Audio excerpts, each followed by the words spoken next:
Ito yung para siyang turtle, para siyang palaka. Ito yung parang paa niya.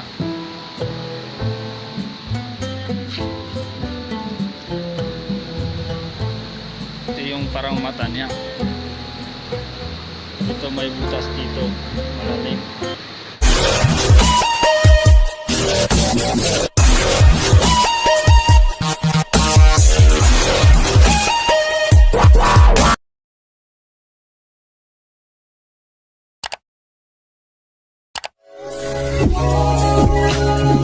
Magandang araw po sa inyong lahat, Luzon, Visayas, Mindanao.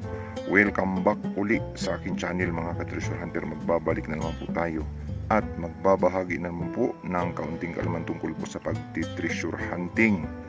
At ang atin pong ibabahagi na naman sa inyo ay ang nakakamanghang Yamashita Treasure Site kung saan bago lang na-discovery. Isa na naman pong video ang napadala sa atin at na-discovery po ng isa sa ka-treasure hunter natin sa kabundukan ang pinagbabaunan ng kayamanan ng mga Japanese Imperial Army. Ito po ay may malaking bato na purmang pagong, alanganin pagong or palaka. Kayo na po ang humusga kapag nakita ninyo mga ka-treasure hunter. Atin pong titingnan, babasahin at bibigyan ng kahulugan ayon po sa Japanese code. At para matuklasan, para maintindihan, malaman kung saan nga ba nakalagay ang itinago ng mga Japanese Imperial Army. Pero bago yan, tayo po muna ay magpapasalamat po sa lahat ng mga sumusubaybay sa aking channel. At kung bago ka pa lang po sa aking channel, huwag niyo pong kalimutang pindutin ang subscribe button sa ibaba at ang notification bell para updated po kayo sa mga susunod kong i-upload.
Ito yung para siyang turtle,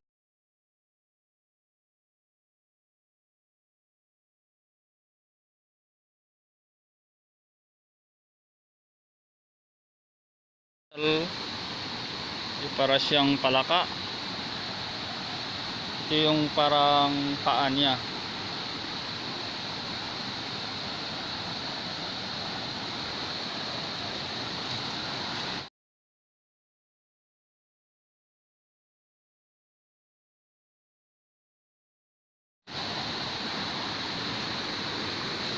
Yung mga butas na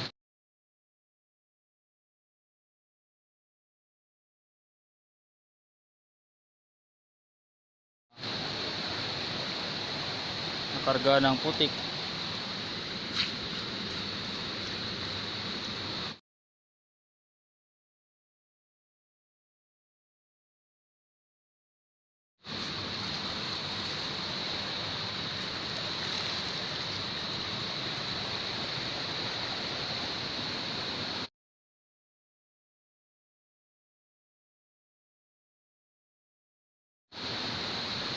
Ito yung parang mata niya.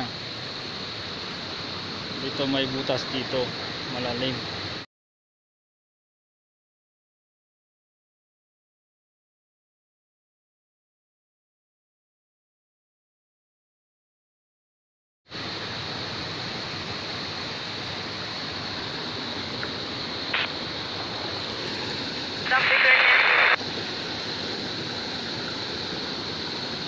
Ito yung likod niya.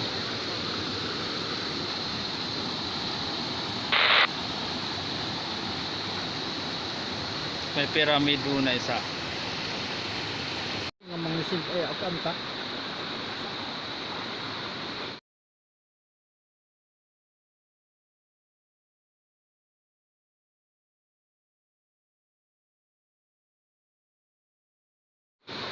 Ito po yung site namin.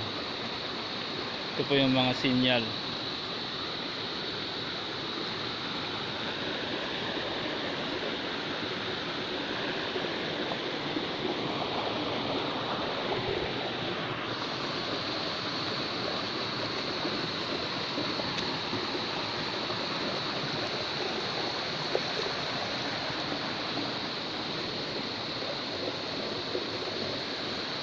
Ano kayang ibig sabihin yun?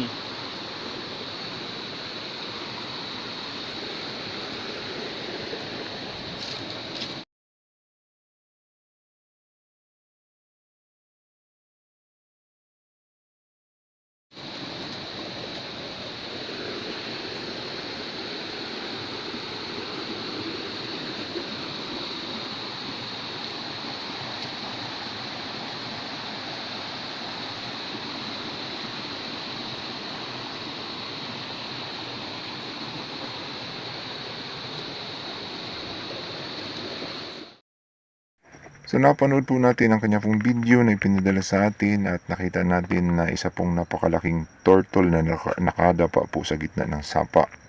So mapapansin natin na ang kanyang ulo ay may design na kurting diamond ang mata at parang letter C na nakataob yung kanyang ulo. At magsisilbing sign yan yung mata at saka yung ulo na ang ibig sabihin ay treasure under. So ang treasure ay nasa ilalim ng napakalaking pagong. Hindi na siya makakaalis dyan sapagkat nakadapa siya at ang kanyang ulo ay nagsasabing nasa ilalim nga at hindi na siya makakaalis sapagkat nabibigatan siya sa kanyang daladala. Sa likuran niya kasi ay nakaumbok din at nagsasabing sa ilalim dinaganan niya ang Yamashita treasure. Yan po ang nakikita nating sign sa kanya pong ulo, no? At kung mapapansin natin, yung design po ng kanyang pitan sa may likuran ay kurting box.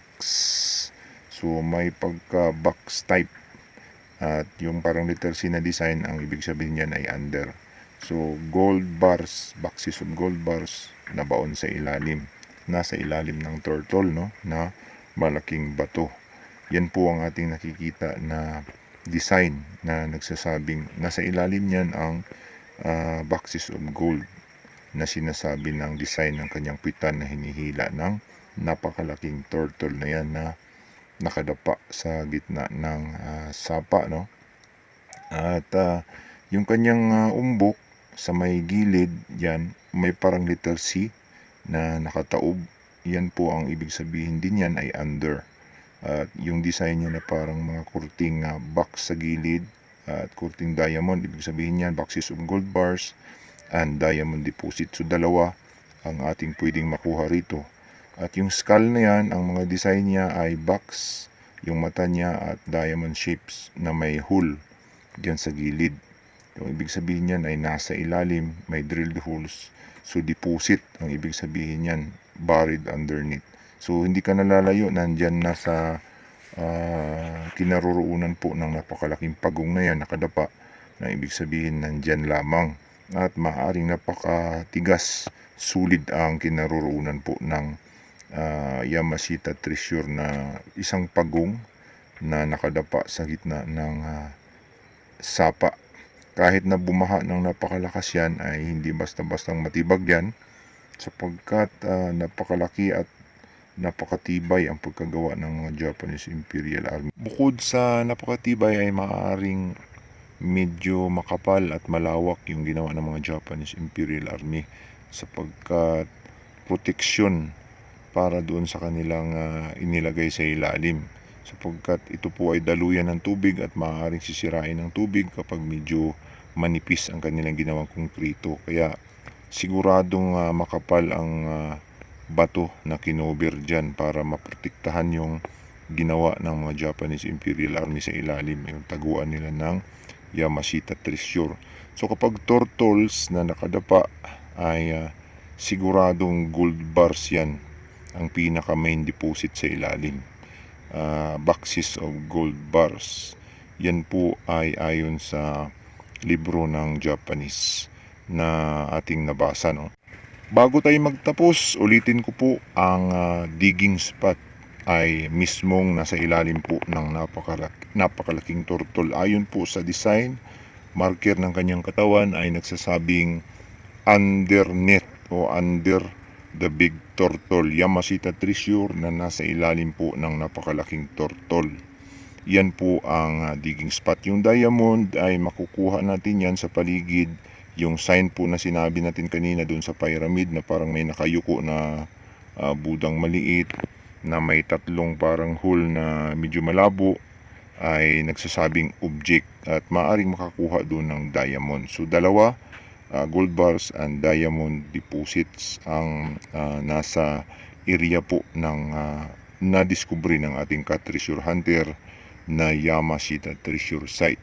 So sa nais pong magpadala ng mga videos ay padala lamang po ito sa messenger natin at sisikapin natin pong ma-decode ang inyo pong mga video. Maraming salamat po. Salamat po sa inyong panonood. Ito yung para siyang turtle, para siyang palaka. Ito yung parang paa niya.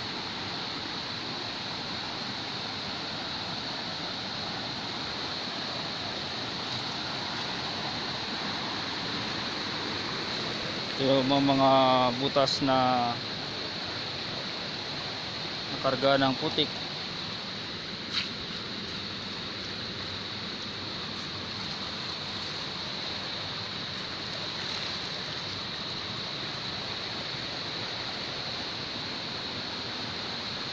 Ito yung parang mata niya. Dito may butas dito, malalim.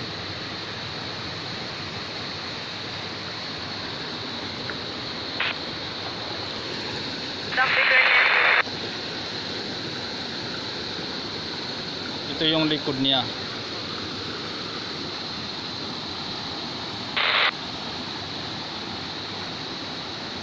May pyramid doon na isa.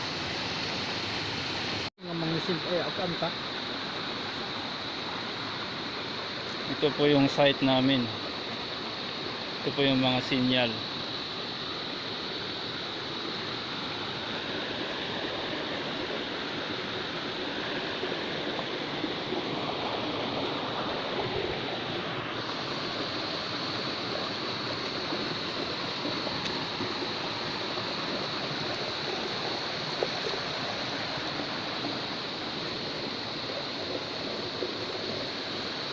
Ano kayang ibig sabihin yun?